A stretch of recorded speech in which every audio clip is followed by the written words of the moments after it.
नमस्कार, सियासी अखाड़ा देख रहे हैं आप। मैं हूं आपके साथ वरुण गोयल। 2023 समापन की ओर है और 24 का मतलब चुनाव है, चाहे देश हो या प्रदेश हो। यानी एक बड़े चुनाव का माहौल बनेगा और उसको लेकर पार्टियों ने हरियाणा में तैयारी शुरू कर दी है। बीजेपी ने पहले प्रदेश अध्यक्ष में बदलाव किया, अब माना जा रहा है कि जल्द ही संगठनात्मक नियुक्तियां हो सकती हैं नए स्तर पर। इसके अलावा बड़ी बैठक बीजेपी की होने जा रही है हरियाणा में, जहां आगे की जो रणनीति है वो बननी है। आम आदमी पार्टी की भी जो लिस्ट है अधिकारियों की, पदाधिकारियों की, वो बन रही है। संदीप पाठक का दौरा होने जा रहा है। कांग्रेस थोड़ी सी 5 राज्यों में व्यस्त है, लेकिन कुछ कुछ कार्यक्रम चल रहे हैं और माना जा रहा है कि दिसंबर में उनके भी संगठन की सूची आ जाएगी। इंडियन नेशनल लोकदल के अपने जो कार्यक्रम है वो चल रहे हैं। 24 की तैयारी है, लेकिन कौन कितना भारी है और किसकी कितनी तैयारी है, इसको हम समझेंगे। पहले एक रिपोर्ट देखिए।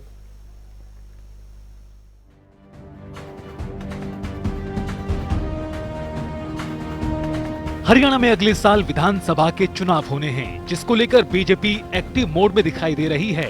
अभी हाल ही में बीजेपी ने प्रदेश अध्यक्ष के पद पर बदलाव करते हुए नायब सैनी को कमान सौंपी। साथ ही अब माना जा रहा है कि संगठन में भी कई बड़े बदलाव हो सकते हैं। इसको लेकर कल पंचकुला में संगठन स्तर पर बड़ी बैठक बुलाई गई है। इसमें बीजेपी के तमाम नीति निर्धारक और रणनीतिकार शामिल होंगे।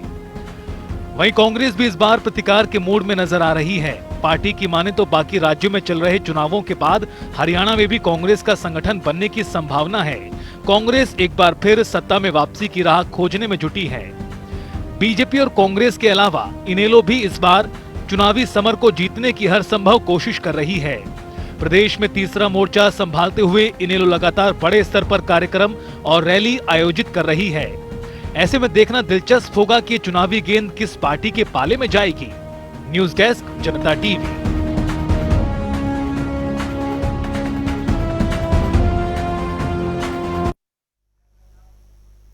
हमारे साथ कई खास मेहमान जुड़ गए हैं। प्रोफेसर विधु रावल भारतीय जनता पार्टी का पक्ष रखेंगे, राय सिंह हैं कांग्रेस का पक्ष रखेंगे, रजत पंजेटा इंडियन नेशनल लोकदल से और निवान शर्मा आम आदमी पार्टी से।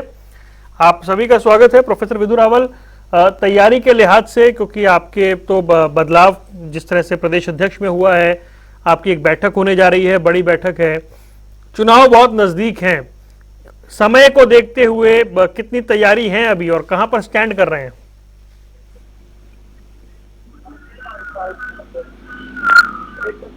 वरुण जी, आपको नमस्कार और आपके माध्यम से जनता टीवी देख रहे सभी दर्शकों को नमस्कार। हमारे साथी पैनलिस्ट को भी नमस्ते। भारतीय जनता पार्टी एक सतत चलने वाला संगठन है। 12 माह पार्टी काम करती है, निरंतर काम चलता है भारतीय जनता पार्टी के अंदर। और उसी कड़ी के अंदर जो है, कल भी एक संगठनात्मक बैठक होने वाली है। भारतीय जनता पार्टी निरंतर जनता की सेवा में, गरीब कल्याण के अंदर, किसान उत्थान के अंदर हमने खुद को खपाया हुआ है। हम हरियाणा को शीर्ष तक लेकर गए हैं। हमने हरियाणा को किस प्रकार से हमारी पूर्ववर्ती सरकारों द्वारा जो एक बहुत हद तक अभाव का राज्य था, आज वो प्रचुरता का राज्य बन चुका है। हमने विघ्न, बाधा और शैल जितने हैं सभी को पार करके आज हरियाणा को दिशामही और विभामही बनाया है। आज प्रभुत्व में है हरियाणा और इसके लिए हम जुटे हुए हैं। संगठन के तौर पर भारतीय जनता पार्टी और सरकार के तौर पर भारतीय जनता पार्टी का कार्य उत्कृष्ट रहा है, उत्कृष्ट रहा है और इसी नाते हरियाणा का उत्कर्ष हुआ है। जी, मैं आता हूं आपके पास। राय सिंह जी, आप देख रहे हैं कि दूसरी पार्टियों की तैयारी है। कांग्रेस ऐसा लग रहा है मतलब थोड़ी सी व्यस्त है अभी चुनावों में, उसके बाद माना जाए गति पकड़ेगा आपका अभियान? देखिए, जिस प्रकार 2024 की तैयारी को लेकर आज आपने राजनीतिक मंच पर बात रखी है, एक बात बड़ी स्पष्ट है। जहां तक भाजपा के प्रवक्ता ने बात रखी है कि इनकी तैयारी लगातार निरंतर चलती रहती है। अब देखिए, इनकी तैयारी और निरंतरता पिछले 2019 के चुनाव में दिखाई दी थी, जब 75 पार की बात करते थे और 40 पर आकर रुके थे। बड़ा डरावना, बड़ा भयानक और बड़ी साजिश के तहत जिस प्रकार से इन्होंने राजनीतिक मंच पर लगातार चुनाव प्रचार किया, उसके तहत लोगों को पका कर रखा।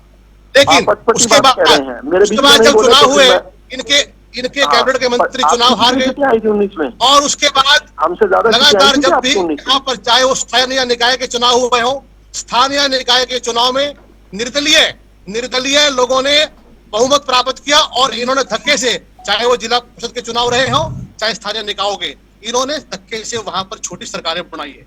और बात आप अभी कह रहे थे कि इन्होंने प्रदेश के अध्यक्ष को बदला है, नायब सैनी को। देखिए, नायब सिंह सैनी जी सांसद है, मैं उनका सम्मान करता हूं व्यक्तिगत तौर पर, लेकिन उनकी धर्म पत्नी नारायणगढ़ विधानसभा क्षेत्र से में बुरी तरह जमानत जब्त हुई है। तो किस प्रकार की तैयारी की बात करते हैं और किस प्रकार से नए अध्यक्ष को लेकर ये जो बड़ी बड़ी बातें संगठन को लेकर कर रहे हैं, ये बिल्कुल फेल है। धरातल पर जनता तय कर चुकी है कि अब की बार 2024 में हरियाणा से भी और केंद्र से भी इस प्रपंचकारी, षड्यंत्रकारी, झूठी अफवाहों की सरकार जो रही है, इसको यहां से हटा रहे हैं। और रही बात तैयारी की, कांग्रेस पार्टी के हमारे बड़े नेता जो भी छत्तीसगढ़ से चुनाव में प्रभारी के तौर पर कुमारी सैलजा जी आ रहे हैं वापिस हरियाणा में, और रणदीप सिंह सुरजेवाला जी आ रहे हैं मध्य प्रदेश से। इसी राजस्थान के चुनाव खत्म हो गए, जरा सिंह जी आपका थोड़ा सा और भूपेंद्र सिंह हुड्डा जी सभी मिलकर हरियाणा के अंदर ये बात है कि इस सरकार को उखाड़ने के लिए संकल्प नहीं ठीक है, ये तो बात वो हो गई ना। मैं तो आपकी पार्टी की तैयारी आप कह रहे हैं, जरा मैंने भी तो वही कहा कि चुनाव में थोड़े व्यस्त हैं। आपने बोला एक बार वहां से आने के बाद अब वो लोग भी लग जाएंगे, यानी थोड़ा सा चुनाव की वजह से हरियाणा में थोड़ी एक्टिविटी कम दिख रही है।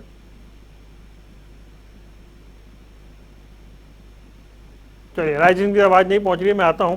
निवान, आपके भी सूची आई है हाल फिलहाल में ही, कुछ और पदाधिकारियों की नियुक्ति हुई है, संदीप पाठक के दौरे की जानकारी भी मिली है, यानी कि तैयारी के लिहाज से आप कहां स्टैंड कर रहे हैं अभी? देखिए, चुनावी प्रक्रिया विशेषकर जो बड़े नेता होते हैं उनकी ड्यूटी लगती है, जिस तरह मध्य प्रदेश गए हुए थे। अभी जो हरियाणा के लिए समय है, जो ये 1 साल है, ये एक बहुत इम्पोर्टेंट ईयर है। वो चुनाव, बड़े चुनाव होने वाले हैं। स्पेसिफिकली मैं हरियाणा की बात करूं तो हरियाणा में जो विधानसभा का चुनाव होने वाला है, ये एक बहुत ही महत्वपूर्ण चुनाव होने वाला है। अगर मैं हरियाणा के भविष्य की बात करूं, देखिए, एक तरफ कांग्रेस पार्टी है जिसको लगभग 25 साल से ज्यादा समय जनता ने दिया और 9 साल से ज्यादा समय विपक्ष में बैठने का दिया। दूसरी तरफ बीजेपी है जिसको लगभग पिछले 9 साल से जनता ने पूरा मौका दिया, आशीर्वाद दिया कि आप सरकार में बैठिए और आप जनता के लिए काम करिए। एक बात जो हम ग्राउंड लेवल पे जा रहे हैं, ये कंफर्म है, ये श्योर है, जितने भी लोगों से हम मिलते हैं लगभग 80% से ज्यादा लोग ये बोलते हैं कि इस समय सरकार के खिलाफ मेजर एंटी इनकम्बेंसी है। लोग चाहते हैं कि ये सरकार जो हर एरिया में ओवरऑल बुनियादी तौर पर विफल रही है, इसको हटाया जाए। अब ये पॉइंट आता है कि इस सरकार को हटा के वापस किसको लाया जाए सरकार में। एक ऑप्शन है कांग्रेस का जो संगठन है, कांग्रेस की जो पॉलिसी पैरालिसिस है, इंटरनल पार्टी इनका जो कॉन्फ्लिक्ट है और इनके पास कोई आगे का विजन नहीं है, ना इनका सिंक्रोनाइजेशन है। ये लोग इस चीज को पसंद नहीं कर रहे हैं, लोग इसके खिलाफ हैं। दूसरी बात, आम आदमी पार्टी। देखिए, पॉलिटिकली आप किसी भी पार्टी के खिलाफ कुछ भी कह सकते हैं, आप एक एजेंडा चलाते हैं, एक पूरा प्रचार चलाते हैं, ये एक अलग चीज है। लेकिन आम आदमी पार्टी एक साइंटिफिक पार्टी है। हम लोग बहुत ही ऑर्गेनाइज तरीके से ग्राउंड से अपवर्ड शुरू करते हैं। आप 2 तरह के पॉलिटिकल एजेंडाज और पॉलिटिकल फाइटिंग होती है। एक टॉप टू बॉटम होती है जहां पे टॉप लीडर आपका ग्राउंड में उतरता है, उसके बाद आपका पॉलिटिकल एक कैंपेन शुरू होता है। आम आदमी पार्टी का ऐसा नहीं होता है। आम आदमी पार्टी चुनाव से बहुत पहले से ग्राउंड लेवल पे काम करना शुरू कर देती है साइंटिफिक तरीके से, जिसका सबसे बड़ा एग्जाम्पल ये है कि जब हम हरियाणा के अंदर उतरे तो हमने सबसे पहले अपना संगठन बनाया। 11,000 लोगों को शपथ दिलवाई गई। उसके बाद उन 11,000 लोगों की ड्यूटी ये लगाई गई कि वो ग्राउंड लेवल पे जाएं और लोगों का संगठन का विस्तार करें। आज मैं ऑन रिकॉर्ड आपको बता सकता हूं कि हमारे हर यूनिट में या गांव प्लस वार्ड, हर यूनिट में लगभग 20 लोग ऐसे हैं जो कोर टीम है आम आदमी पार्टी की, जो हमारे ऐसे लोग हैं जो संगठन के ऊपर कोर टीम की तरह काम कर रहे हैं। मैं वॉलंटियर्स की बात, कार्यकर्ताओं की बात नहीं कर रहा, मैं कोर पदाधिकारियों की बात कर रहा हूं। अगर हम आंकड़े को लेते हैं तो लगभग 1.5 लाख लोगों का संगठन ऑन ग्राउंड हमारा। आप कह रहे हैं बड़ी साइंटिफिक तरीके से आप लोगों ने तैयारी की है, आपकी तैयारी जिसके बारे में आपने बताया। मैं आता हूं फिर आपके पास, दूसरी बार आता हूं। रजत, मुझे एक बात बताएं, आपके यहाँ से भी मतलब सुनने में तो आ ही रहा है जैसे जातीय जनगणना की बात हुई। अभी मैं कहीं पढ़ रहा था, हालांकि मुझे पुष्टि करनी है कि सत्संग भवन भी बनाने की बात हुई है। आप भी लगातार वादे तो कर ही रहे हैं, तैयारी के लिहाज से कहाँ खड़े हैं ये बताएं। देखिए वरुण, तैयारी हम काफी लंबे समय से तैयारी में जुटे हुए हैं और जो हमारी परिवर्तन पदयात्रा शुरू हुई थी वो भी उसी का फलस्वरूप थी कि अब सीधा के सीधा जनता के साथ जाकर धरातल के ऊपर सीधा उनसे संवाद करके और उनकी समस्याएं जानकर ही अब कुछ ऐसा कुछ ब्लूप्रिंट या रोड मैप तैयार करने की बात हुई थी। क्योंकि अगर आप सीधा जनता के पास नहीं जाएंगे, सीधा उनसे सुनेंगे नहीं, जैसे सरकार आपके द्वार प्रोग्राम सत्ता में रहते हुए हमने शुरू किया था, वैसे पार्टी का ये फैसला था कि एक पद यात्रा शुरू की जाए और जाकर वहां पे जन जन की समस्याओं के बारे में जाना जाए, क्या क्या वो परेशानियां महसूस कर रहे हैं। जब हमने यात्रा शुरू करी तब हमें इतना अंदाजा नहीं था कि इतनी ज्यादा सरकार के प्रति रोष है और बहुत सी ये जो मूलभूत सुविधाएं ले लीजिए, जन जन से जुड़ी जो सुविधाएं, कई जगहों पे तो इसकी भी दिक्कत थी।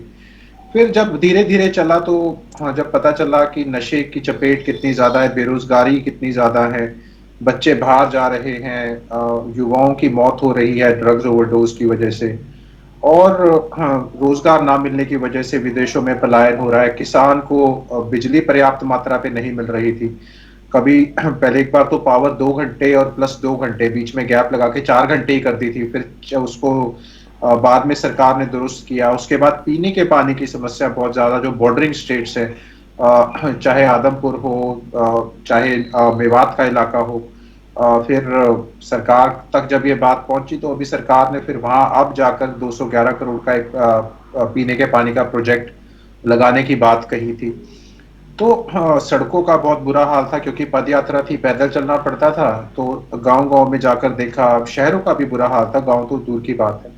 तो वहां पे बजट सबका बिगड़ा हुआ है महंगाई की वजह से। तो जाके हमारे ये जो हमने बातें कही कि 300 यूनिट बिजली फ्री दे जाएगी, गृहिणियों को 1100 रुपए दिए जाएंगे, चौधरी देवीलाल आवास योजना के तहत प्लॉट दिए जाएंगे, उसके बाद 7500 जो है, बोलिए बोलिए रईस ये बोलिए, बीच में डिस्टर्बेंस आप बोलिए बोलिए। हाँ, तो 7500 जो है वो पेंशन की बात हुई थी। तो जो सब सीधा सीधा जब जन संवाद हुआ, उसके बाद हमें जनता हमारे साथ सीधा के सीधा तौर पर जुड़नी भी शुरू राइजिंग हुई। एक मिनट दीजिए। उसका फलस्वरूप ये था कि जो हमारी रैली हुई कैथल के अंदर, तो उसमें जो लाखों का जनसमूह आया वहां पर, वो एक सीधा सीधा हमारे को सपोर्ट जनता की जैसे कहते हैं सेंटिमेंट, और जो नहीं भी आ पाए उन्होंने भी बाद में कहा कि हमारे यहाँ को आपको रैली रखवाइए, फिर यहाँ का इस कोने में रैली रखवाइए। तो वो सीधा जनता की समस्याएं थी। और ऊपर से जो आज प्रदेश के ऊपर लगभग 4 लाख करोड़ का जो कर्ज है, जो 1,82,000 के आसपास, चलो 20-30 हजार 40 हजार ये भरने की बात भी कर रहे हैं जो अलग अलग ग्रुप की, तो उसके बाद भी 1.5 लाख पद खाली हैं, केवल 1,65,000 पक्के कर्मचारी हैं हरियाणा पे कर्ज। फिर उसके बाद जब स्टूडेंट्स का हाल देखा तो स्टूडेंट्स का हाल, उसके बाद स्पोर्ट्स में देखा तो स्पोर्ट्स का बुरा हाल, उसके चाहे एमबीबीएस की बॉन्ड पॉलिसी ले लीजिए, चाहे खिलाड़ी ले लीजिए, ठीक है, महिला कोच ले लीजिए। तो हाँ, कंक्लूड करो वरुण जी। तो उसके बाद सरकार के प्रति जो रोष है उसका अंदाजा अभी सरकार को नहीं है। वो तो जब चुनाव होंगे उसके बाद पता चल जाएगा कि 75 पार कहने के बाद भी अगर आप 40 पे अटके थे, तो इस बार अगर आप 80 पार भी कह दें तो अचंभा नहीं होगा कि सरकार का जो है बिस्तरा गोल है, आगे कुछ नहीं है सरकार की इतनी भारी एंटी इनकम्बेंसी। ठीक है, प्रोफेसर विदु रावल भाई, आप सुन रहे हैं, आपके साथी कह रहे हैं जी एंटी इनकम्बेंसी है, तो उसे काटने के लिए और आपकी खुद की तैयारियों के लिहाज से यानी आपको डबल मेहनत करनी होगी। वरुण जी, क्या आप सुनने के साथ साथ मुझे देख भी पा रहे हैं? नहीं, अभी तो मैं सुन ही पा रहा हूँ आपको। चलिए, वरुण जी, बड़ी दिलचस्प स्थिति है यहाँ पर। देखिए, पहले पीछे से ही शुरू करें। इंडियन नेशनल लोकदल के हमारे साथी कहते हैं कि 75 पार की हम नारा देते हैं और हमारी कितनी बुरी स्थिति है कि 75 से हम 40 तक आए। देखिए, मैं मानता हूं कि पिछला चुनाव जब इंडियन नेशनल लोकदल ने लड़ा होगा तो इन्होंने एक सीट का तो दावा नहीं किया होगा कि हम 1 सीट लेकर आए। इन्होंने सरकार बनाने का दावा करके लोगों के बीच में गए होंगे। सरकार बनाने का मतलब 46 सीट लेकर आना है, तो 46 सीट का दावा करके या 46 प्लस सीट का दावा करके जो गए थे, और जिनकी 1 सीट आई है वो कह रहे हैं कि आप 75 पार का नारा करके गए थे और आपके सहयोगियों समेत आपकी आज भी 58 सीटें हैं, 75 से 58 तक आ गए और आपकी खुद केवल 41 सीटें आ पाई। देखिए क्या क्या स्थिति है, मतलब कितना अच्छा बात है। दूसरी, निवान शर्मा जी को सुन रहा था मैं, उन्होंने दो वर्ड्स यूज किए, उन्होंने कहा सर्टेनिटी है और श्योरिटी है। अब मुझे याद आया कि निवान शर्मा जी के नेता जो है, इनके राष्ट्रीय अध्यक्ष केजरीवाल, वो गुजरात में गए थे और गुजरात कह रहे थे कि गुजरात की दीवारें बोल रही हैं कि परिवर्तन हो रहा है, और ये कह रहे थे ऑटो वाले से मिलते हैं वो कहता है परिवर्तन है, रिक्शा वाले से मिलते हैं वो कहता है परिवर्तन है, रेडी वाले से मिलते हैं वो कहता है परिवर्तन है। और उन्होंने कहा था आईबी की रिपोर्ट, आईबी जो कि प्रधानमंत्री कार्यालय को रिपोर्ट देती है, वो केजरीवाल के पास लीक हो गई रिपोर्ट कहीं से।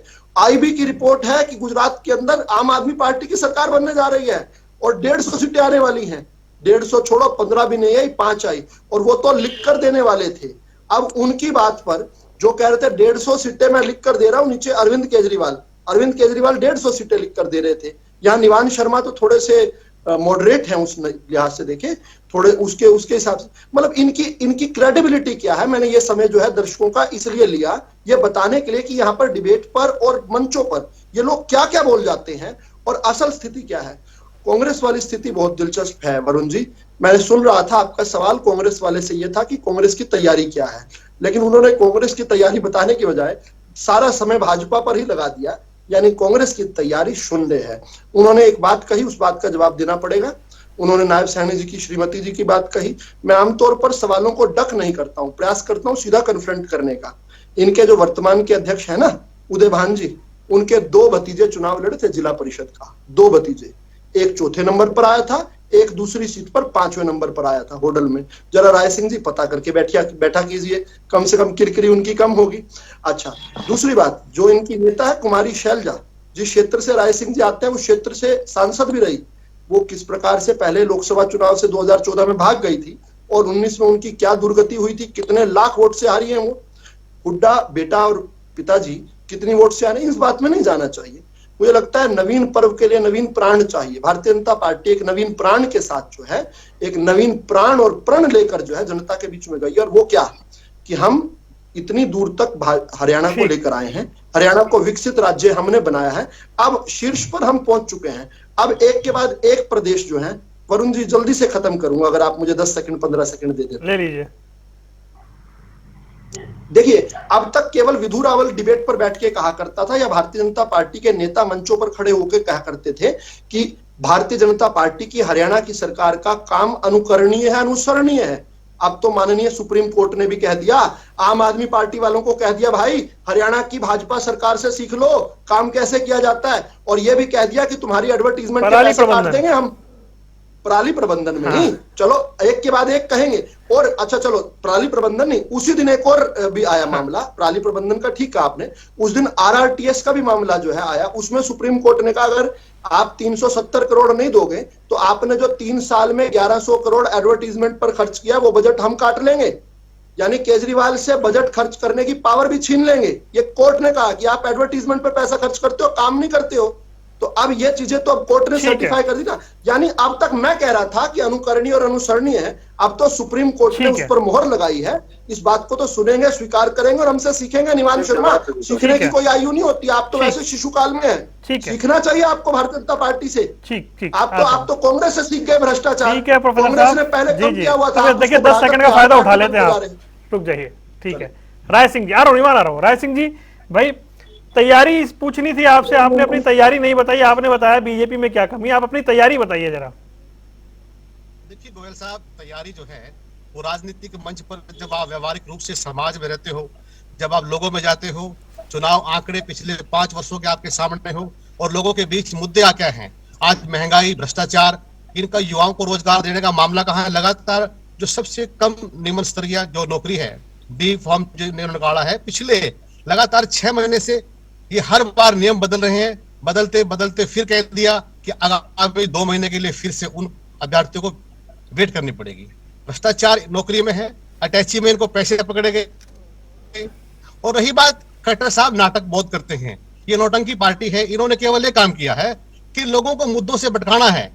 और जो विधु जी कह रहे हैं कि उनके उदय भान जी के भतीजे चुनाव लड़े हैं, देखिए मेरी, आप मुझे उत्तर देने दीजिए उनका।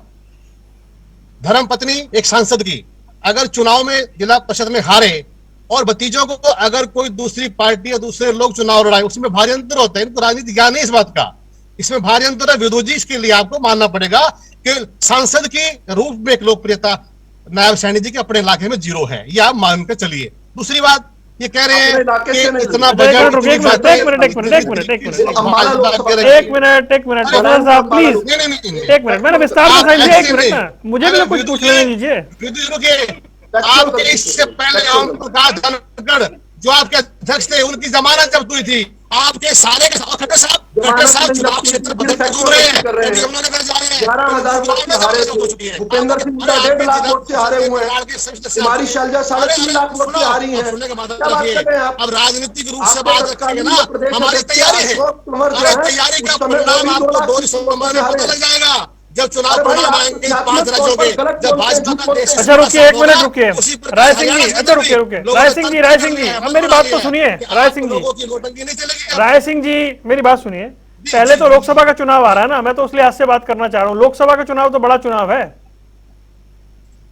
अरे अरुण जी, आप एक बात और देखिए, लोकसभा चुनाव से पहले 5 जिलों में नगर निगम चुनाव होने थे। इन्होंने पिछले 8 महीने से इन्होंने 3 बार सर्वे करवाए, तीनों बार सभी नगर निगम चुनाव में भाजपा हारी दिखाई दे रही है और खट्टर साहब चुनाव करा रहे हैं। अरे हम कह रहे हैं मंच से आप कर डिक्लेयर कराइए।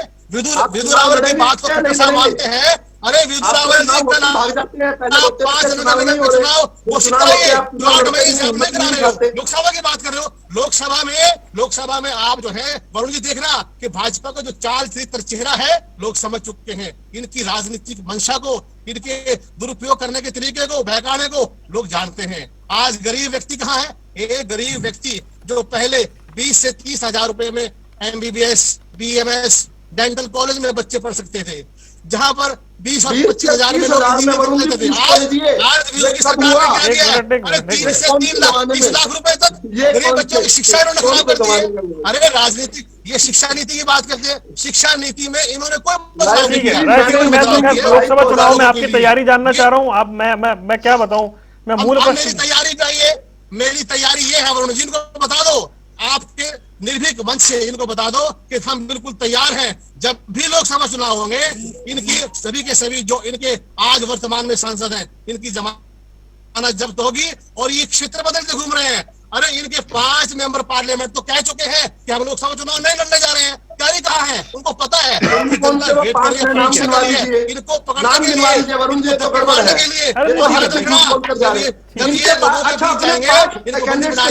इससे पहले भी 5 आदमी कांग्रेस के बड़े नेता चुनाव लड़ना चाहते हैं, उन 5 के नाम बता दीजिए। हमारे वो कौन से अच्छा ठीक है, रुकिए से भाग चुके हैं। क्या हो रहा है? लोग इस प्रकार कैसे चले जाएंगे? राय सिंह जी रुकिए राय सिंह जी, 5 छोड़िए, एक सांसद का नाम बता दीजिए। धर्मवीर से कहिए चुनाव 5 छोड़िए, एक सांसद का नाम बता दीजिए। ठीक है रुक जाइए। अच्छा रुक जाइए, निवान भी कुछ कहना चाह रहे हैं, फिर मुझे रथ के पास जाना। रुक जाइए राय सिंह जी, मैं आता हूँ फिर। राय सिंह जी आता हूँ मैं, निवान बोलिए। मैं 1 मिनट में अपनी बात रखूंगा। मैं रिक्वेस्ट करूंगा मुझे इंटरप्ट बिल्कुल ना करें, मैंने किसी को भी इंटरप्ट नहीं किया। बोलिए। देखिए, जो भी आम आदमी पार्टी को पॉलिटिकली बड़ी क्लोजली जानते हैं, वो जानते हैं कि हम कैसे चुनाव लड़ते हैं। अगर आप पंजाब की बात करेंगे, देश की सबसे बड़ी जो 3rd पार्टी पॉलिटिकल एजेंसी है, उन्होंने पंजाब चुनाव में ये बोला था कि हमारा आज तक का सबसे टफेस्ट कंपेटिटर अगर कोई रहा है वो आम आदमी पार्टी रही है, ये ऑन रिकॉर्ड है। उसके बाद अगर आप आम आदमी पार्टी के पॉलिटिकल स्टाइल को, अभी हरियाणा में क्या है कि हरियाणा के जो नेता हैं ये आम आदमी पार्टी के चुनाव लड़ने के तरीके से वाकिफ नहीं है। इन्होंने कभी भी हमारा चुनाव लड़ने का तरीका, जो हम 4 साइड अटैक लॉन्च करते हैं, इनके पास एक्सपीरियंस नहीं है वो झेलने का। ये सिर्फ और सिर्फ अतीत की बातें करते हैं। 2014 से चुनाव लड़ रहे हैं, भविष्य की राजनीति से इनको हम अवगत करवाएंगे।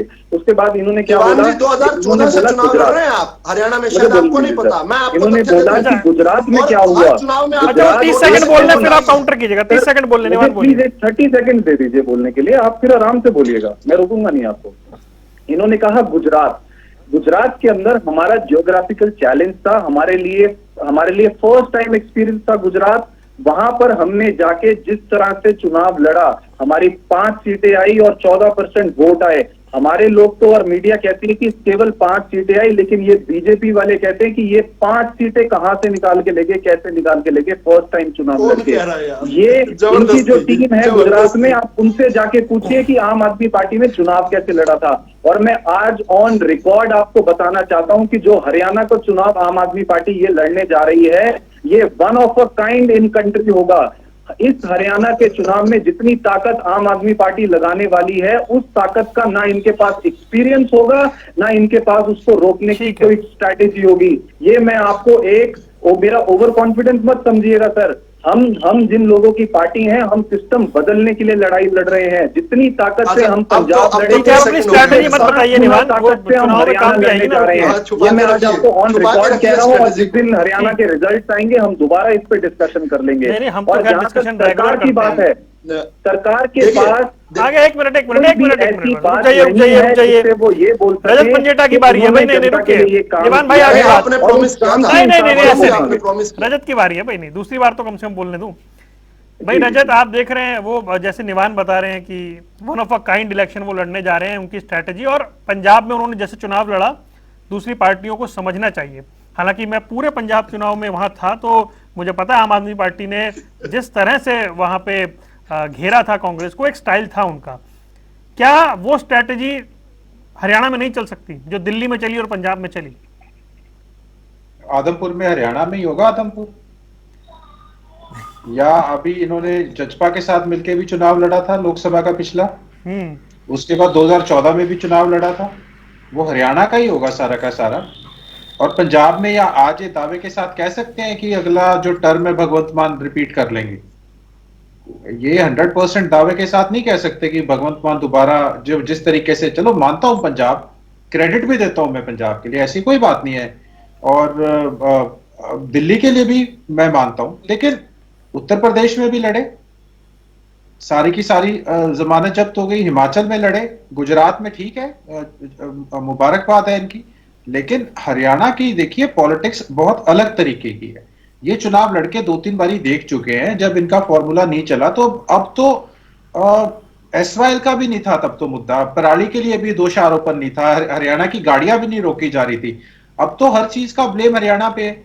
हरियाणा से पानी मांगना हो तो कहते हैं यमुना से आप पानी नहीं छोड़ रहे, वजीराबाद और मुनुक कनाल पर, और अगर जब यहां से देने की बात आती है तो आप बता दीजिए अगर इनका कोई भी नेता एक टुपका भी पानी देने को तैयार हो कि हरियाणा के लिए। फिर ये भेदभाव और ये सौतेला और ये चेहरा किस लिए है?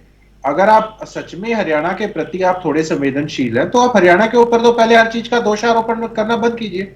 खैर ये मुद्दा आम आदमी पार्टी के ऊपर नहीं है, ना हमारा कोई फोकस आम आदमी पार्टी के ऊपर है अभी इतना, क्योंकि हमें पता है कि अभी वक्त लगेगा हरियाणा में एसवाइएल का, जब तक ये स्पष्टीकरण नहीं देते, और भी बहुत से मुद्दे हैं, उसके वो चर्चा का विषय नहीं मैं मानता। ये थोड़ा डाइवर्ट हो गया क्वेश्चन इसके साथ, आप इधर आ जाए। लेकिन हाँ, लेकिन जो भाजपा के अंदर है, आप मुझे बताएं, ये तो इनका मैनिफेस्टो में था किसान की आय दुगनी, आज किसान पे कर्ज कितना है वो बता दीजिए। अभी पीछे बाढ़ की वो हुई थी, बाढ़ का मुआवजा नहीं मिला, ओलावृष्टि का मुआवजा नहीं मिला, गवर्नमेंट स्कूल बंद कर दिए मर्जर के नाम पे पेपर लीक हो रहे हैं, कहीं क्वेश्चन रिपीट हो रहे हैं, कहीं महिला खिलाड़ियों का अपमान है, ओल्ड एज पेंशन देख लीजिए, प्रॉपर्टी आईडी देख लीजिए। अरे अब तो नया है, फैमिली आईडी में लोगों के नाम कट रहे हैं। ये पता नहीं क्या किसके साथ क्या इन्होंने पोर्टल खेल रही है सरकार। अगर आप धरातल पे भी जाके थोड़ा पता करें, फैमिली आईडी में लोगों के नाम काटे जा रहे हैं, लोगों को परेशान करने के नए नए तरीके इन्होंने अपना लिए पोर्टल के नाम पर। उसके बाद आप पीछे बता दीजिए फसल बीमा का पूरा क्यों नहीं क्लेम मिला, कई क्लेम की रिपोर्ट ठीक नहीं है, कहीं उसमें दिक्कत थी। ये तो हमने विधानसभा के अंदर कॉलिंग अटेंशन भी लगाई थी इसके ऊपर। फिर बेरोजगारी का मुद्दा ले लीजिए, कर्ज का ले लीजिए, शिक्षा का स्तर ले लीजिए, फिर ये कौशल रोजगार ये एक साल की भर्ती वाला है। उसके बाद आप एक बात बताइए, एम्प्लॉयमेंट एक्सचेंज है आपकी, अभी एम्प्लॉयमेंट एक्सचेंज में आप बताइए कितने रजिस्टर्ड बेरोजगार हैं आपके पास, उसका दे दीजिए, कोई तो खुलासा कर दीजिए। अगर भ्रष्टाचार की बात करी जाए तो आप बता दीजिए कितने बड़े बड़े घोटाले, बारदाना, धान, गेहूं, सरसों, चना घोटाला, राइस मिल चावल घोटाला, शराब, टाइम आपको पता है सीमित है मेरे पास, फसल बीमा, बाला फुटबॉल स्टेडियम, उसके बाद हरियाणा फार्मेसी वाला घोटाला। ये भी डाइवर्ट हुआ मामला, क्योंकि मैं तो पार्टियों की तैयारी पूछ रहा था। ये देखिए ना, तैयारी कुछ हो तो तैयारी बताए ना। सरकार के ऊपर आज 4 लाख करोड़ का कर्ज है, जन जन दुखी है। हमारी तैयारी पूरी है, ठीक। हमारी तैयारी पूरी है। सरकार और जो जनता का मन है वरुण जी, जनता ने परिवर्तन करने का मन बना लिया है। ये रिपोर्ट इन तक नहीं है, ये सिर्फ आपको चैनल पे आके बोलते हैं हम देश की सबसे अमीर पार्टी हैं, सबसे बड़ा संगठन हमारा है। अरे ये कोई वोट की गारंटी थोड़ी ना है।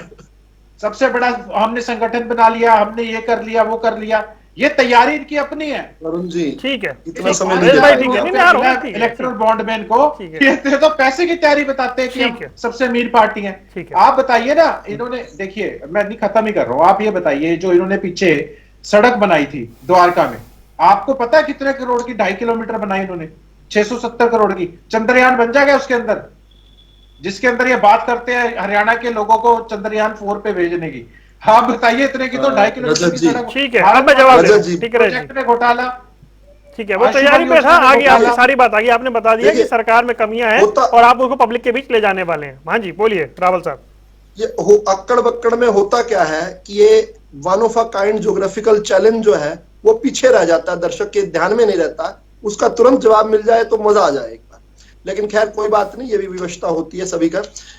तो जो लोग अभी एम्प्लॉयमेंट एक्सचेंज और पता नहीं क्या क्या बात कर रहे थे, उन्होंने यानी इंडियन नेशनल लोकदल ने 1999 से लेकर 2005 तक 6 सालों में 11,808 SSB सर्विस सिलेक्शन बोर्ड की और HPSC Haryana public service commission के तहत जो है लगभग 15,000 नौकरियां 6 साल में दी थी।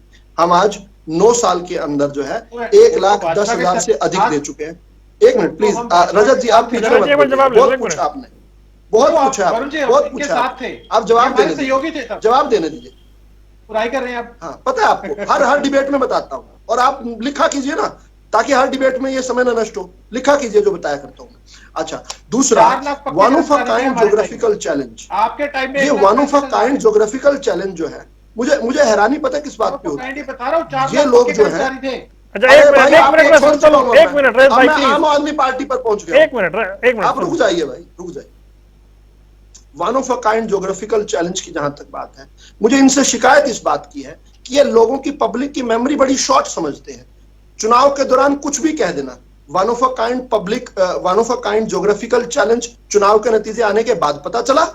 चुनाव के दौरान तो बड़ी बड़ी बातें कर रहे थे, तब क्यों नहीं बताया कि ज्योग्राफिकल चैलेंज है? उस समय तो कह रहे थे कि हम आईबी की रिपोर्ट आ गई है, लिख कर दे रहा हूं। यह लिख कर दिखाया भी था, टीवी पर दिखाया था। वो क्या था? इसी प्रकार से आदमपुर को कह रहे थे गेटवे टू हरियाणा, आपका गेट बंद कर दिया आदमपुर की जनता ने। आपने कहा था Adampur is gateway to Haryana, आपका गेट बंद कर दिया, आपका लेंटर कच्चे में कर दिया, कच्चे में लेंटर। आप बीच में बोले ना निवान शर्मा, दूसरों से यही हिपोक्रेसी बोलते हैं इसको। केजरीवाल से लेकर निवान शर्मा में एक चीज कॉमन है, वो है हिपोक्रेसी। आपने अपनी बात, आपने शुरुआत की कही थी कि मैं किसी के बीच में नहीं बोलता हूं, अभी बोल रहे हैं ना। क्या दर्शक ये नहीं देख रहे? मुझे कुछ बोलने की भी जरूरत नहीं है, आपका ये आचरण देखकर ही आम आदमी पार्टी का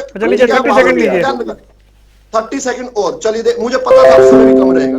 अब इतनी सारी बातें बोल दी रजत पंजेटा ने, मैं नोट करता रहा, मुझे लगा समय मिलेगा। अब शॉर्ट में ये बताऊं, जिस पार्टी के सुप्रीम कोर्ट और उससे नीचे हाई कोर्ट, उससे नीचे सीबीआई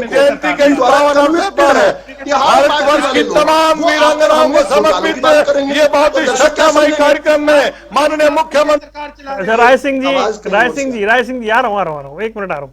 राय सिंह जी तक तो अभी पहुंचा ही नहीं था मैं। राय सिंह जी ने बहुत कुछ बातें कही। राय सिंह जी ने गरीब की बात कही। वरुण जी, ये गरीब को अगर कांग्रेस ने सबसे बड़ा किसी का नुकसान किया है ना, तो गरीब का किया है। हर गांव के अंदर सबसे बड़ी कोठी होती थी ना वरुण जी, उस पर लिखा होता था बीपीएल परिवार। केवल 8.5 लाख। आप मुद्दों से भटकाएंगे? नहीं, भटका नहीं रहा हूं मैं। नहीं, वो कह रहे चुनाव में आप भटकाएंगे।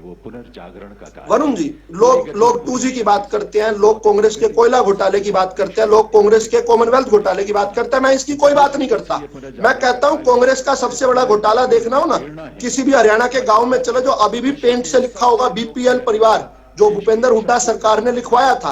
गांव की सबसे बड़ी, सुनने की बात है वरुण जी, छोटी सी, गांव की सबसे बड़ी कोठी के ऊपर लिखा हुआ है बीपीएल परिवार। ये देते थे 8,63,000 बीपीएल परिवार थे। आज वो हमने बढ़ाकर 5 गुना 40 लाख से अधिक कर दिए। और ये किसको देते थे बीपीएल? किसको मानते थे? ना खाता ना वही जो भूपेंद्र सिंह हुड्डा के, वही से। क्या गांव की सबसे बड़ी कोठी पर बीपीएल होता था। ये किसी का गरीब पीछे को से गरीब ऑडियो नहीं चल रहा है भाई, एक बार समझते। देख। गरीब वो नहीं वरुण जी, गरीब वो नहीं जो वास्तविक गरीब है। गरीब वो जिसको भूपेंद्र सिंह हुड्डा गरीब कह दे, जिसको भूपेंद्र सिंह हुड्डा सर्टिफाई कर दे, वो गरीब होता ठीक था। है। इस प्रकार की बातें करके ये गरीब को 1958 में कहा था जवाहरलाल नेहरू ने चलिए। कि हम गरीबी से लड़ाई लड़ेंगे। 1971 में इंदिरा ने कहा था, वो कहते हैं इंदिरा हटाओ, मैं कहती हूं गरीबी हटाओ। सोनिया गांधी ने कहा था कांग्रेस का हाथ गरीब के साथ, लेकिन कांग्रेस का हाथ, कांग्रेस का पंजा गरीब की ठीक है। गर्दन पकड़ता रहा, उसको मचोड़ता रहा।